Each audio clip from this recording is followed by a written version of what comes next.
Thank you so much for coming on the COPOut Podcast, a podcast designed for apocalyptically optimistic climate conversations. Today, we are so lucky to have two amazing guests to talk to us about adaptation, maladaptation, and climate shocks. So let's just jump in here. So I guess to start with, I thought maybe each of you could start by introducing yourselves and tell us a little bit about, how you ended up working in climate and about kind of the focus of your work with regard to climate change, climate shocks, adaptation, maladaptation. I realize that's a really big question, but I'm hoping you can each kind of just give us like a relatively short summary of how you ended up here and the work you did. Lisa, do you want to go first? Okay. Yeah, thanks, Dana. Thanks for inviting me. So I started working on climate because in my undergraduate, I was studying environmental science, and I came across an article in the New Scientist that talked about how mad cow disease required us to cull lots of cows, and that was going to have an impact on the methane emissions, which was going to be good for climate change. And this was back in 1997, 1996. And it was also right when countries were starting to negotiate the Kyoto Protocol. So I was, of course, also influenced by my father, who worked on energy and environment issues. So I was already thinking around these issues. But I got into adaptation in my master's already because I thought it was really fascinating to see this link between climate change and development. And having looked a lot at inventories of greenhouse gas emissions in developing countries, I thought, well, even developing countries aren't able to get all these numbers. So this was, back in 1998. How can developing countries ever be able to find this data? And so I became really interested in the sort of the gap, I guess, the development gap, and what impacts climate change would have. And then that led me to adaptation, which I've been working on since then, basically. Okay, before we transition over to Rod, Lisa, can you just give us your elevator pitch on maladaptation? I know you've written numerous amazing articles about it, but I'm sure you also probably have a quickie, just because I think it will help us to think through your work as we move forward in the conversation. Sure. So, as a critical development scholar, of course, my job is to be very critical of development aid and other forms of sort of the concept of development. And one of the things that's fascinating is that adaptation is being implemented the same way that development projects have been implemented. And we see failure in development projects, which we could call maldevelopment. But we see a lot of this in adaptation. So this is this maladaptation, when adaptation projects not just fail, but they actually make people worse off, so they increase vulnerability to climate change. Thank you. Okay, Rod, turning to you. Yes, thank you, and thank you for having me on. My pathway is very unusual. I'm a complex systems physicist by training, was a full professor living the academic life on the coast of California, and was increasingly worried about climate change. And I took what I thought was a 1-year sabbatical to join the U.S. government as President Obama came in. And basically, it was a fellowship through the American Association for the Advancement of Science. And I was placed, of all places, in the intelligence community at the U.S. State Department. And so I was working on climate change from really a risk assessment lens, and helping the U.S. Government understand what the emergent risk profile was, and also trying to really help the security community how to think about climate change and other ecological disruptive forces as security issues. And we can talk a lot more about that. And but that's how it turns out. I I did not go back to academia. I stayed in the U.S. intelligence community for 10 years, looking at, as I said, climate and ecological disruption. That's great. I mean, so actually, before we talk about the current moment and the COP, which is going on right now in Brazil, Rod, can you tell us? So, you're not currently working with the federal government, is my understanding. Correct. Can you tell us a little bit about the kind of where you're positioned at the moment, since you're no longer in academia? Yeah, I'm. So I help. So I have a consultancy, Ecological Futures Group, but I do a lot of work with the World Bank, the World Economic Forum, international institutions, really trying to figure out what security should look like going into the 21st century. It turns out that the security architecture and just outright thinking that we've inherited from the 20th century probably is not well suited for the planet that we find ourselves living on. Wonderful. I mean, so I see so many ways that the two of you overlap and interact in terms of your perspectives. Maybe the next thing we can talk about is about the COP that's taking place right now. So this is the 30th round of the climate negotiations. That means, and they're back in Brazil. You know, the climate regime was born in 1992 in Brazil at the UN Conference on Environment and Development. And here we are back again. So maybe we could just talk about, if you both can reflect a little bit on what you see as the strengths of the climate regime and how it could help solve the climate crisis and address some of the issues that you both focus on in your work, and then we can talk about what it's doing wrong. But let's start with the good stuff. Lisa, you want to go first? Sure. I mean, you know, I when I finished my undergraduate degree, I went to work here in Bonn at the Climate Change Secretariat as a consultant, and attended the SB8. That was the eighth subsidiary bodies meetings. Now, in parallel, of course, with COP30, there's SB63. So it's a long time ago. And I think that, the process was obviously much smaller. But what's quite interesting is that to see how, in a way, and it started off focused only on reducing emissions, essentially, with very, very little kind of on the side, a little bit of finance, a little bit of capacity building, technology transfer. But there was still this thinking that we would be able to solve the problem and we would, get the emissions under control, and then we wouldn't have to worry about adaptation. And I think it's kind of interesting to see that although we're not able to get the emissions under control, I don't want to point fingers at the convention process, the negotiation process necessarily only for that, because I think political will has to be there. But I think that it's been interesting to see that it's sort of able to course correct somewhat, because the Paris Agreement has adaptation and mitigation as equal pillars. And for me as an adaptation scholar, of course, before Paris, there were just little opportunities to talk about adaptation. And now it really is one of the big issues that is, and this COP in particular is being dubbed the Adaptation COP, or I think it has lots of different nicknames, but Implementation COP, Forest COP. And so I think that it's nice to see that the process is, in a way, somewhat responsive to the realities.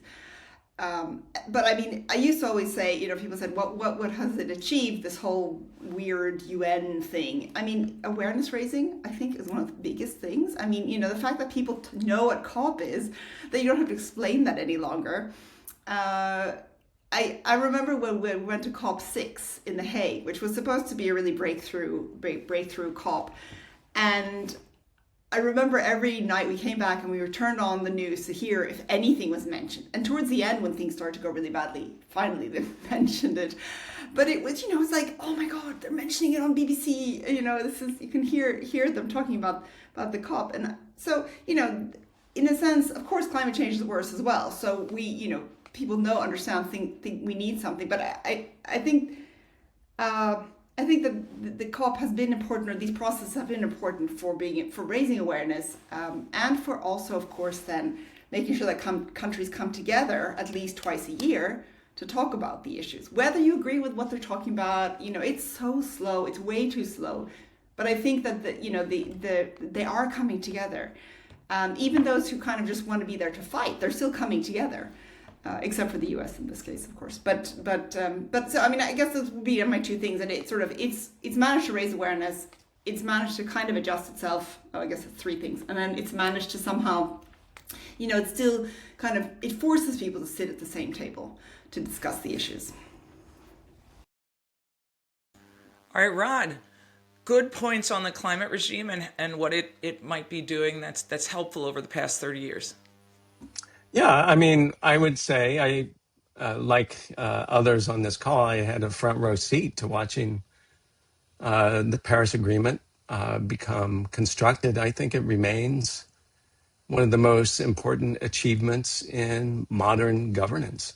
I think it's a compact that reflects the century that we're in, the 21st century. It reflects and recognizes the interdependence of nations under planetary stress.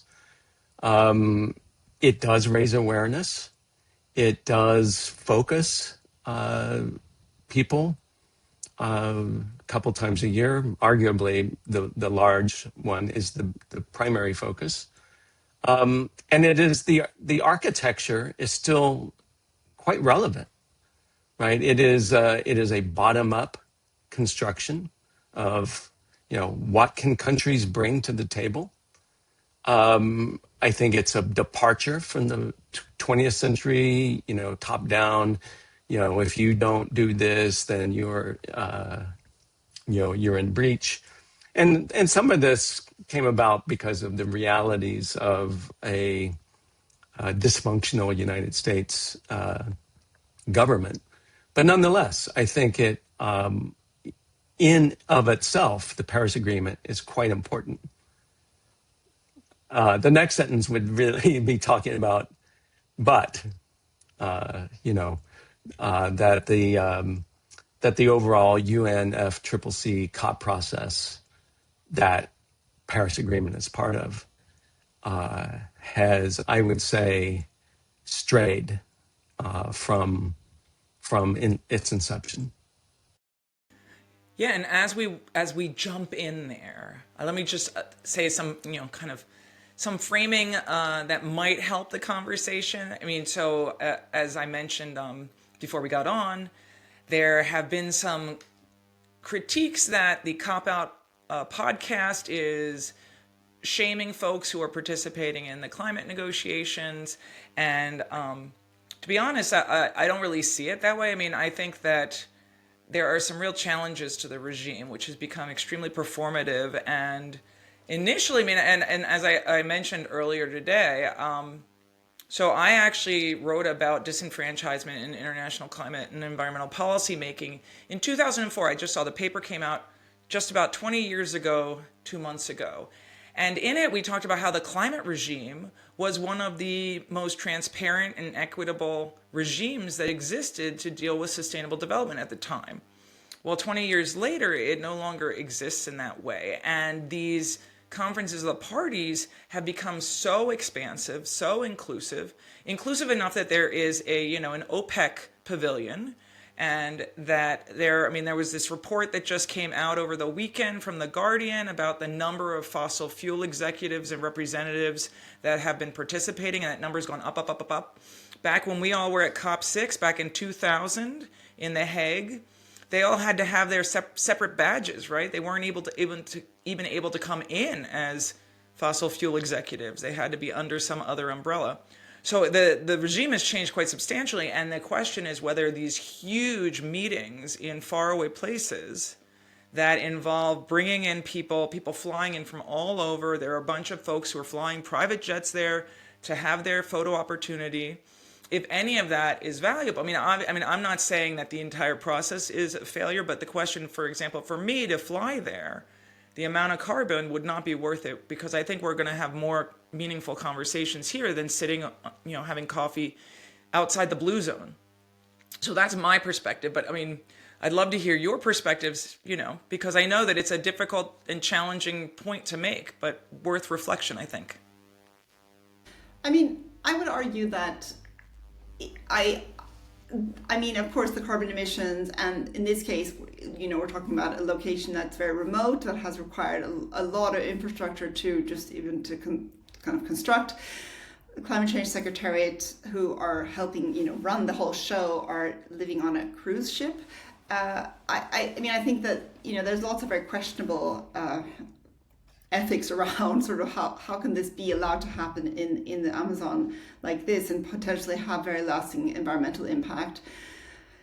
But so I think the choice of location is sort of it invites a lot of criticism. I wouldn't want to extend that necessarily to the negotiations process that itself, though, because I think that it is easy to argue that, why do we need 80,000 people? And I think 80,000 is exaggerated. I don't know how many are this year, but I mean, that's sort of the numbers that we've been going towards in the last few years. And I think, I just to interject for 1 second to say, Lisa, I actually think that was at least the original estimations. There were over 60,000 people last year. So yeah, that's the circus part of the whole thing. Yeah.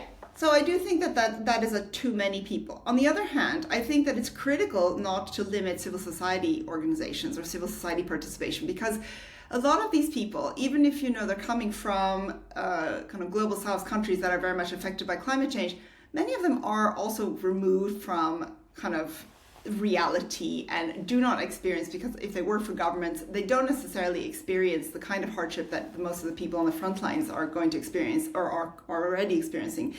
And I think that it's an important reminder for the negotiators when you have people there pushing these messages about sort of, indigenous people's rights and climate justice. And in a way, even if most of the time a lot of these protests are happening outside the spaces in which the negotiations take place, I do think that it is important that they have to walk through all those people just to get to the entry or to leave the building. And it just is a reminder that the world is not looking away. And it's easier when there aren't that many people there and you think everybody's watching online, but you don't really know who's there.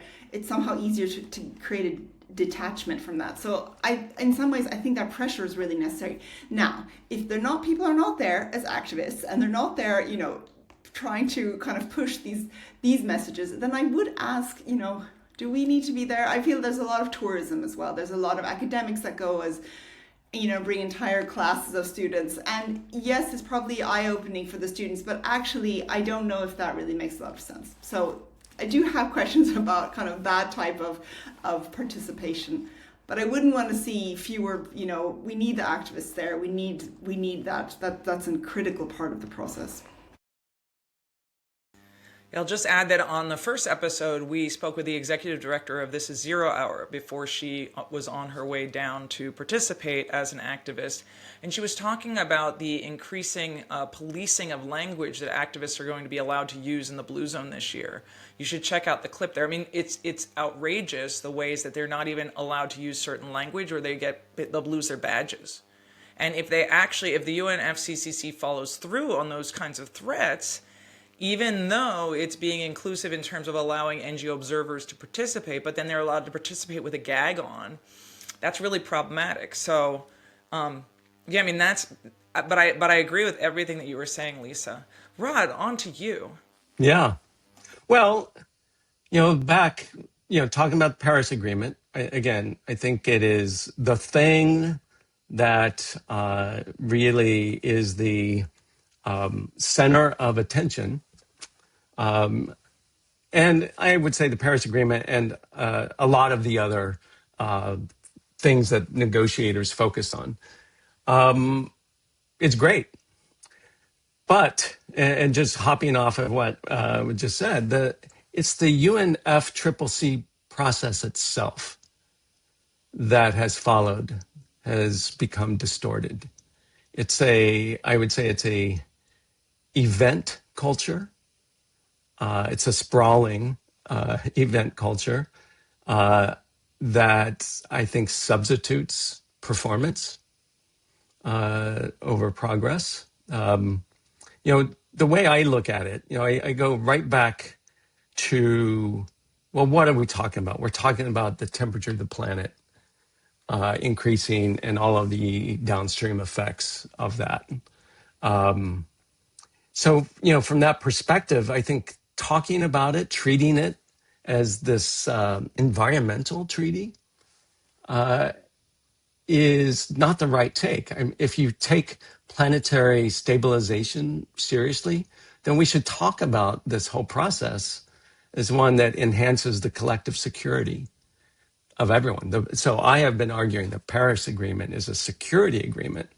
And so if you look at it that way, like I do, then things like all these side events and the branding and the self promotion and the 70 to 80,000 participants when 5% of them are there to do negotiation, this diffusion of attention makes any actual progress on one of the most serious problems facing humanity of the 21st century ridiculous.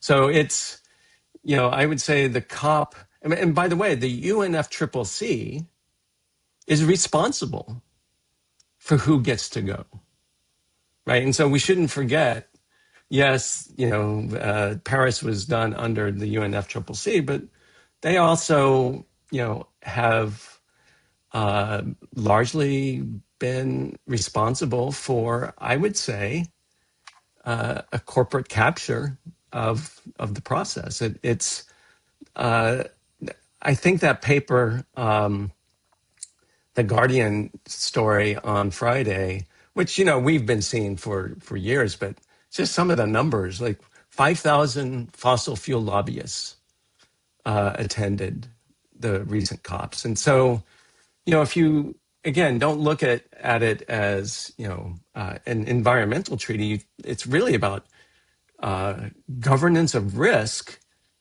Why would you put the people who are increasing the risk in the same conversation with those who are trying to manage systemic risk? And so the whole thing,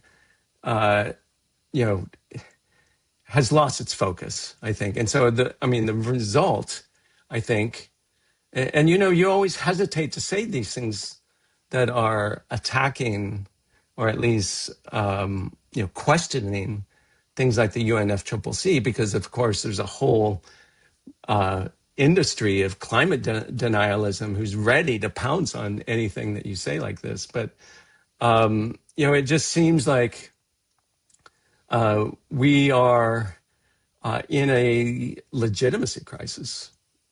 The people's main way for managing planetary risk has now been enlarged and bloated, partly theater, and hosting the very industries that drive a lot of this risk. And I think it's, I think the UNFCCC should be held accountable to what these COPs have become. Can I add something to that? Yeah. Well said. No, go ahead, Lisa. This is supposed to be a conversation, so converse. I think it's interesting because if Rod thinks of this as a security issue, I would say for me this is I look at the UNFCCC and climate change as a development issue, and I see it as a development convention in the sense that it is about where has our development led us to. So with the industrialization and kind of the overconsumption of resources, and especially the inequality around that, or inequalities. But also because in a sense it is trying to, or maybe implicitly and explicitly trying to govern the future of our resource use, and thereby also influencing the kind of development pathways that we can see in the future. And so I think one thing that has come up for me and for some of my students who are looking at the process, is just the irony, kind of back to the point about sort of like the ones who are causing the problem are also there. But, going back to my point about that, we have elites running, the negotiators are often coming from kind of, they're the elites, they're the ones in a decision-making process or positions. And these elites are often the ones who are also responsible for ensuring that the people who are the most vulnerable to climate change are marginalized, right? It's part of this sort of, on the one hand, they're also in positions that back at home often contribute to making a lot of people very vulnerable to climate change. And so I think that, this means that you have people at the negotiating table who, one, don't really understand the issues on the front lines because they're not part of those groups, but also they have conflict of interest, or they essentially have other kinds of agendas that matter more to them. I don't want to say this is the case for everybody, but I just think that that's part of it as well, right? That depends on the political party in power and so on. But, on the one hand, they're like, yes, climate justice. On the other hand, they're like, okay, yes, but we have to get cheaper energy here, and therefore we're going to use this, fossil fuels and so on. And so I think that kind of contradiction is really problematic. But I don't know if that, that's going to be there regardless if you have a state, if the governments are the ones representing the people. You'll always have that kind of issue. Well, I'm going to challenge you both to think now about if, and hopefully this can connect to the work you're doing, is what is the best way to move forward and address this growing climate crisis? I mean, together, you all have talked about adaptation and how it's being done wrong, and climate shocks and polycrisis and risk, and all of these, basically the existential threat that is the climate crisis, which we know from the science is getting worse, and it's getting worse faster than even was expected by the scientists who do that kind of modeling. So what's the best way forward here? It sounds like either the UNFCCC has to be reformed and the process needs to be reformed, or something different has to happen. So I'm curious if you have thoughts on that, or if you're working on anything that can help to answer that question. Rod, do you want to go first? Sure, I'll go first. One of the problems with the system that we have is that the COP is the only game in town, right? For better or worse. And this is why, people in my world, the security community, the people who look at climate change as a security issue, are oftentimes knocking on the door, please, can we have a side event on security? Again, I think the whole thing is about security, right? It's certainly a vision of security for the 21st century that, Lisa, it means development is a core piece of it, right? Not just development, the right kind of development, as you know. But I think we need to hit this issue in a lot of different ways. I think what the COP does, and it's been largely focused on a few successful issues, but we're in 2025 now. We're in a different geopolitics than we were when Rio Convention was constructed.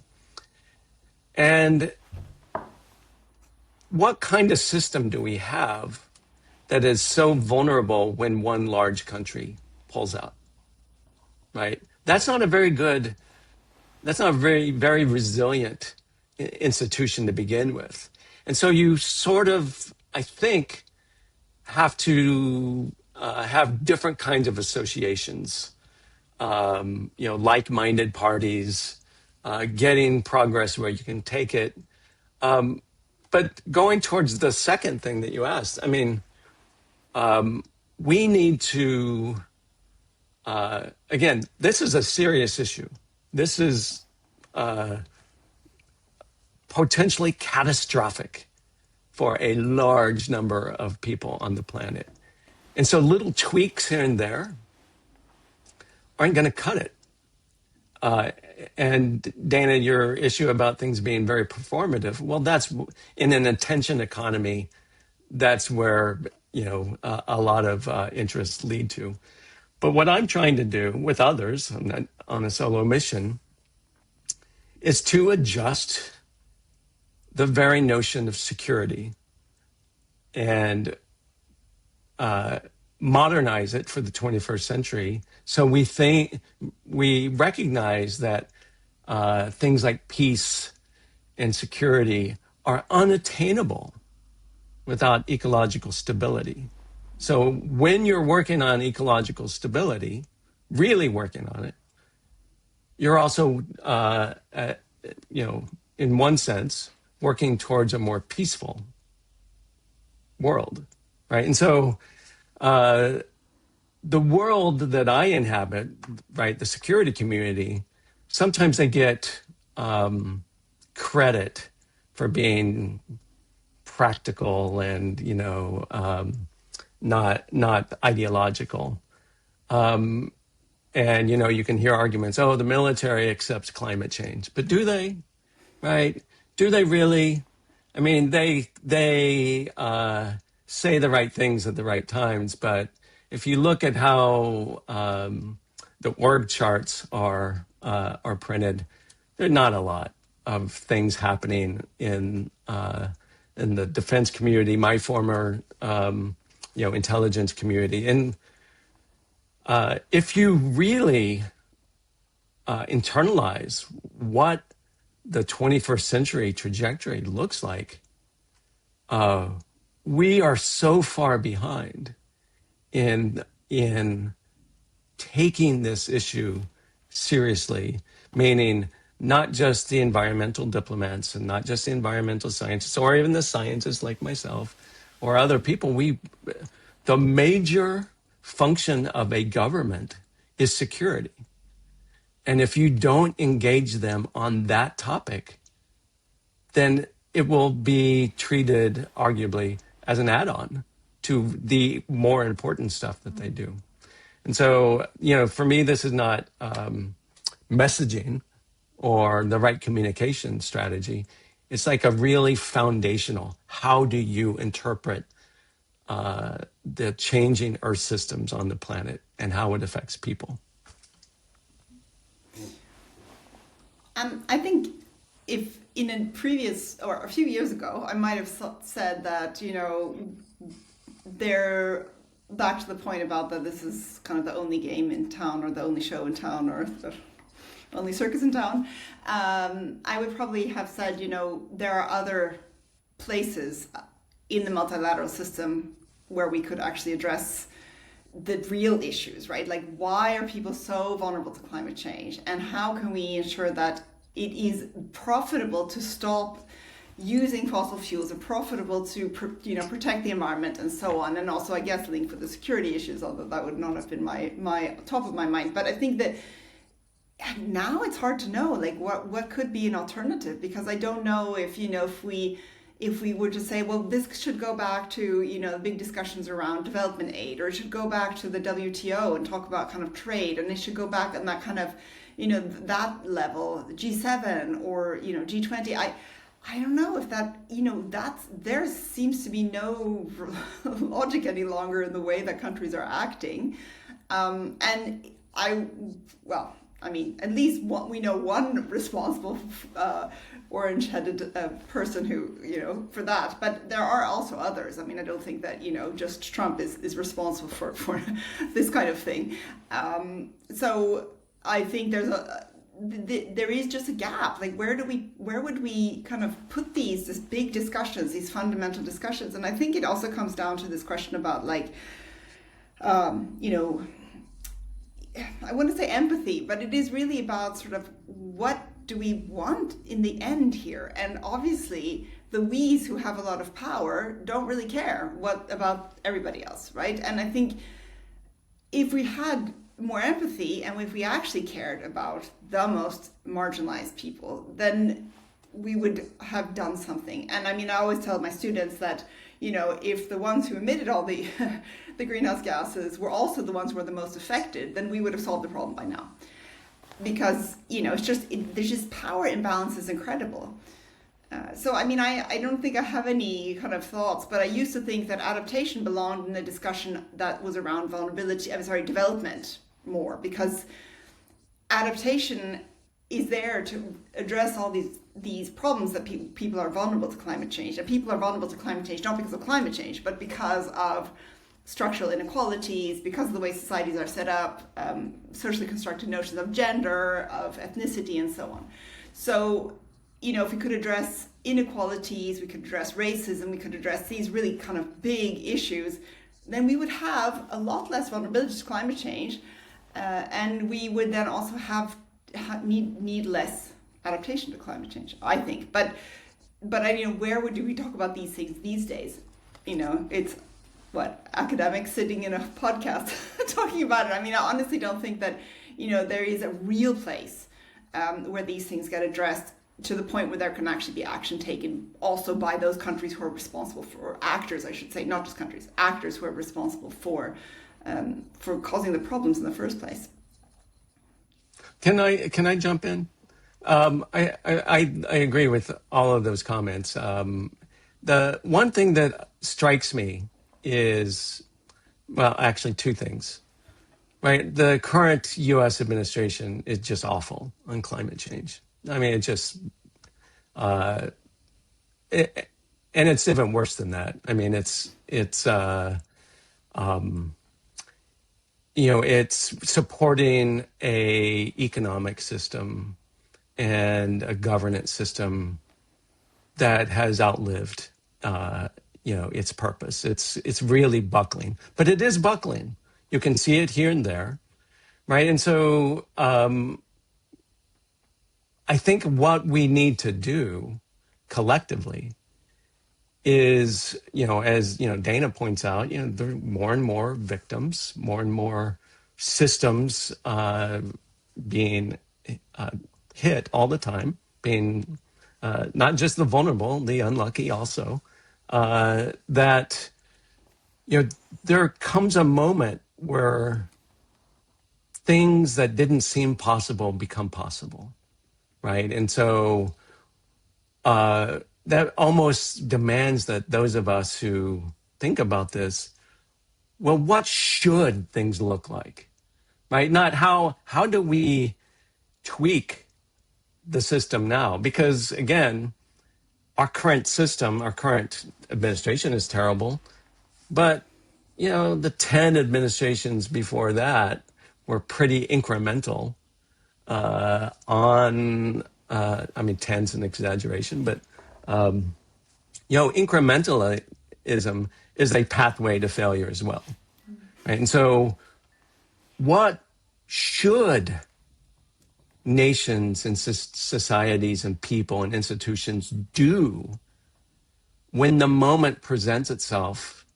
and we don't feel the baggage of the 20th century weighing us down as much? Like, what should it look like? For us in the United States, I might say something like, if the architects of the US government lived at this moment, how would they envision the Constitution and the executive branch and the legislative branch?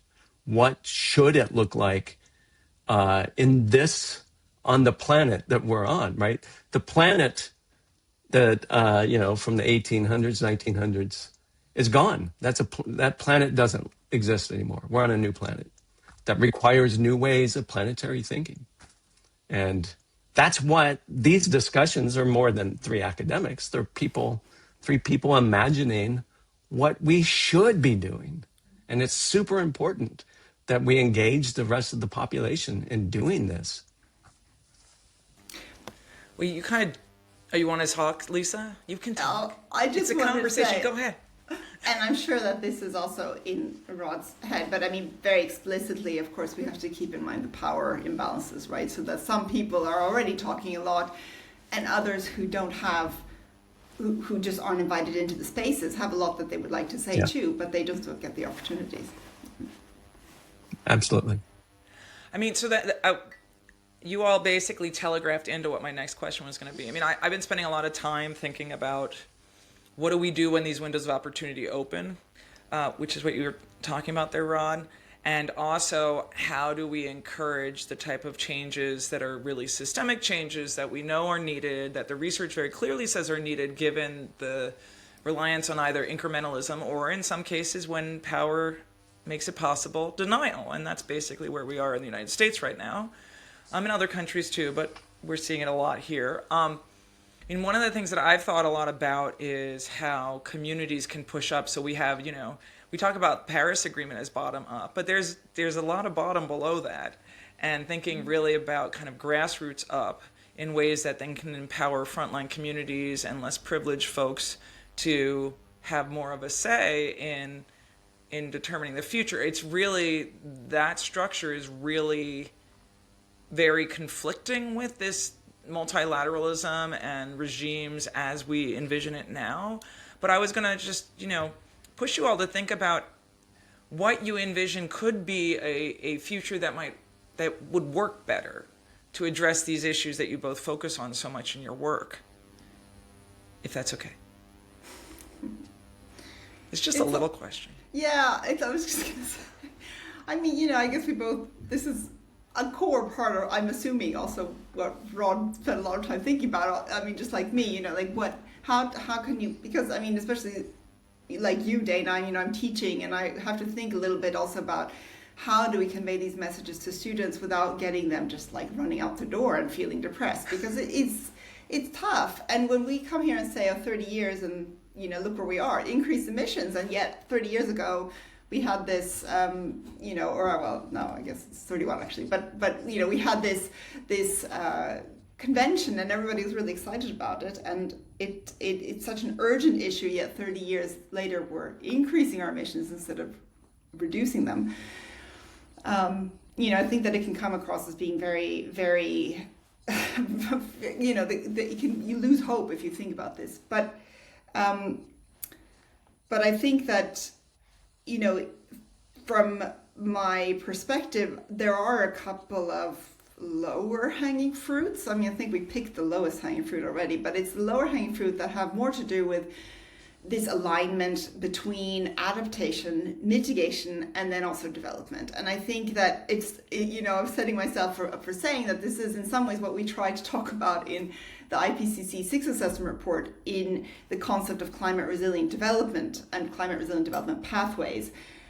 But what was interesting in trying to write that chapter is that there's very little literature that engages directly. First of all, the concept is relatively new.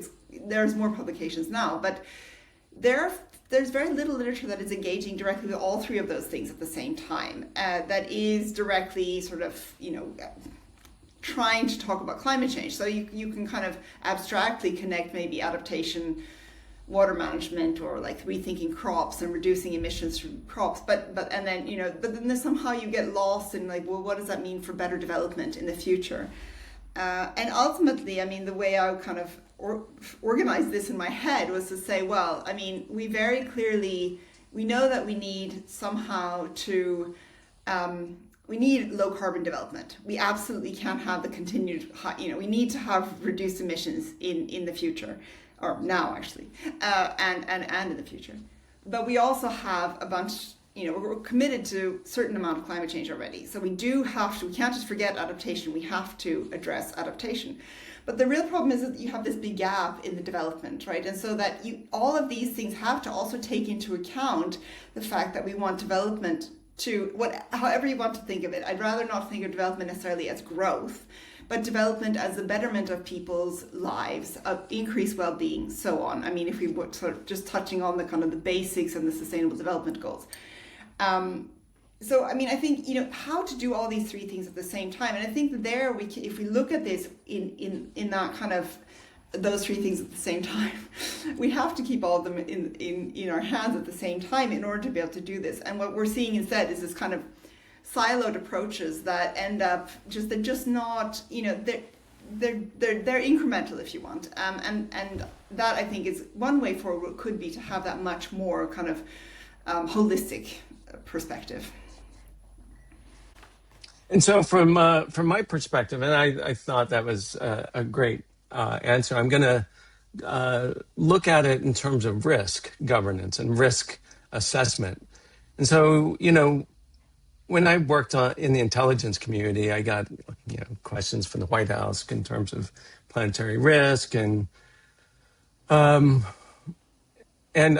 haven't talked about the planetary boundaries piece of this, but that also even makes there is no institution that deals with the big 9 planetary boundaries.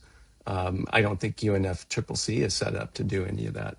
But when you start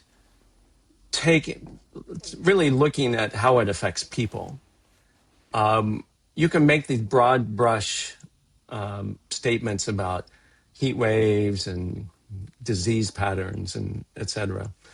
But it always manifests in a really local context. And so this is why when we talk about security, yes, it's important to talk about global security and national security, and that's the audience I typically engage with. But in a practical way, there's household security, community security, and what the people. So my in-laws are experienced the floods in Western North Carolina directly, like how those climate stressors affect that part of Appalachia versus say the wildfires in Los Angeles is very contextual, and it's going to be very difficult for people from outside to really help with assessing risk and then addressing and minimizing risk, except in that local context. And so if we can really capture, I think, people's inherent self-preservation instincts, help them thinking about how to minimize the risk that a great many people will encounter, then you might see some real important. You will see some important innovations on the local scale that are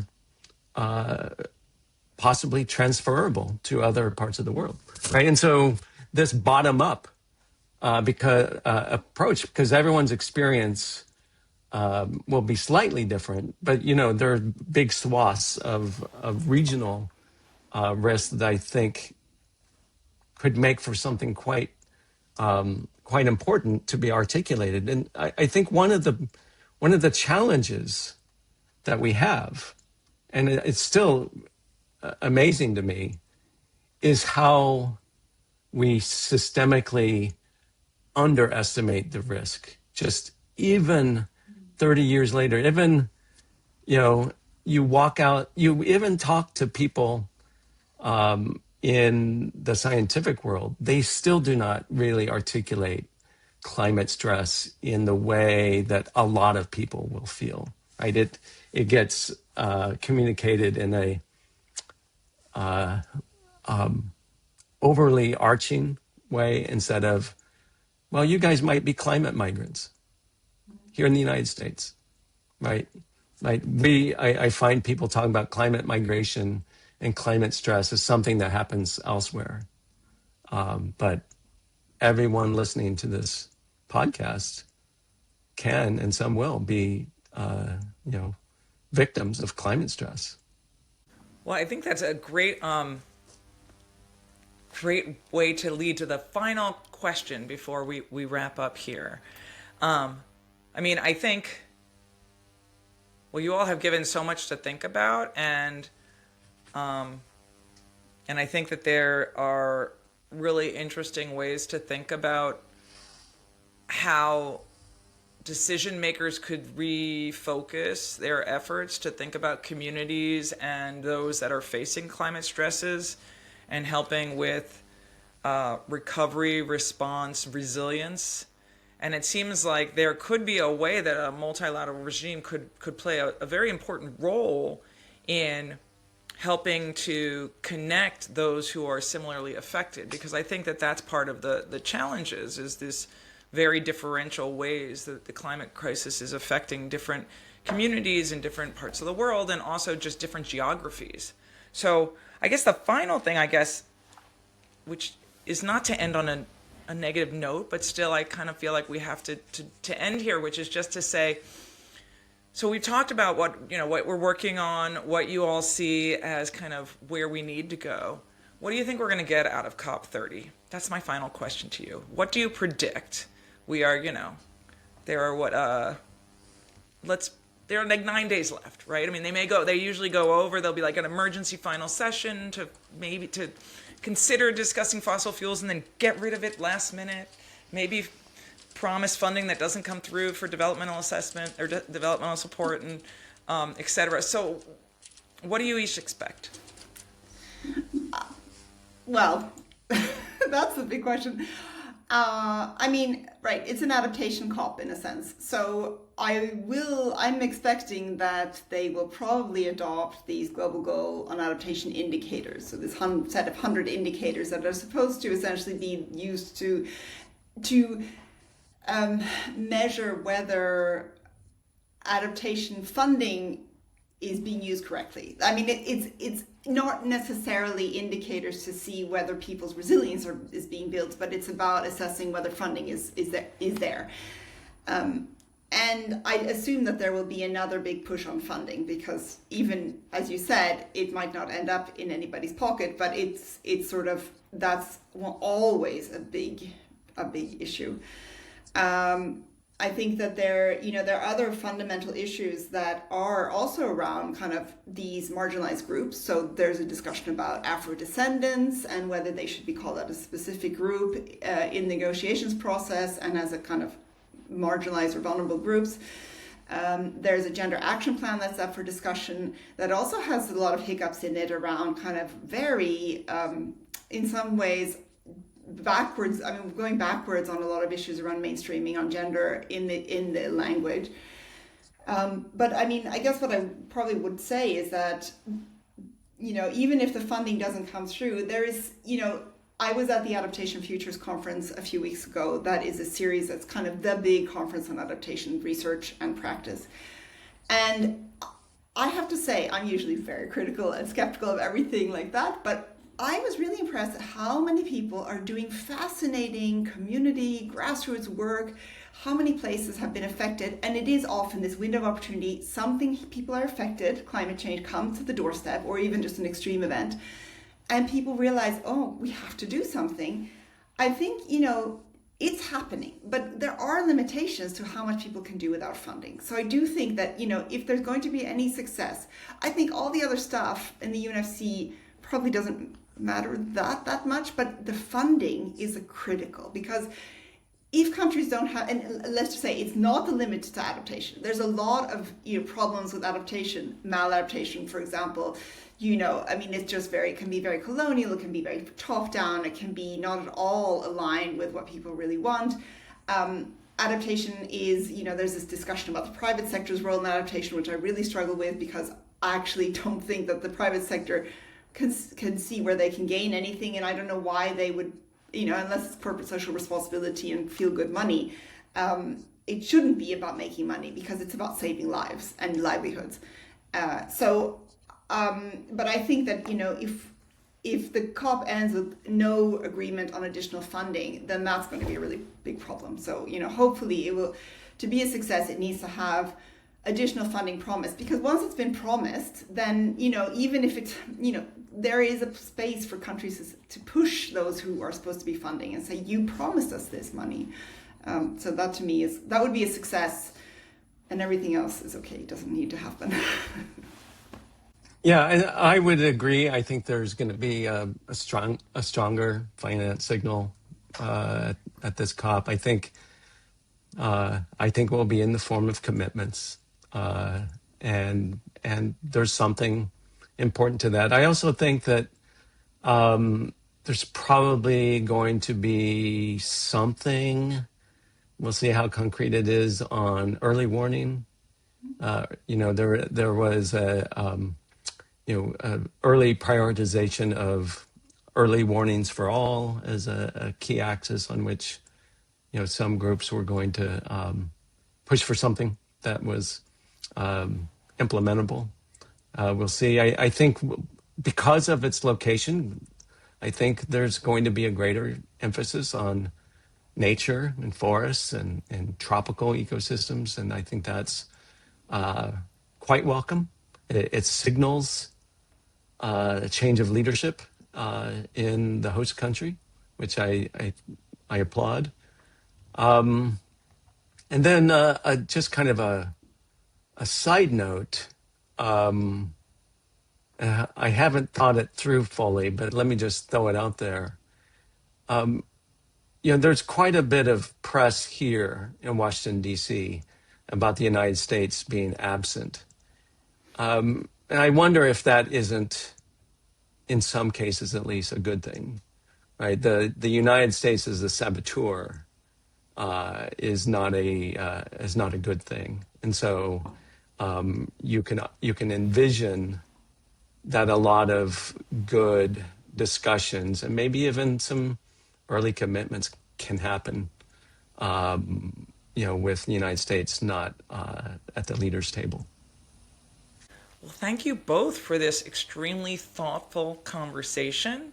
Rod and Lisa, this has been fabulous. Thank you. I hope in the end people come away with this with some, apocalyptic yet optimistic views of what we can do and what we need to do around the climate crisis. So thank you so much for joining COPOut, and I hope to continue the conversation in the future. Thank you. My pleasure. Thank you.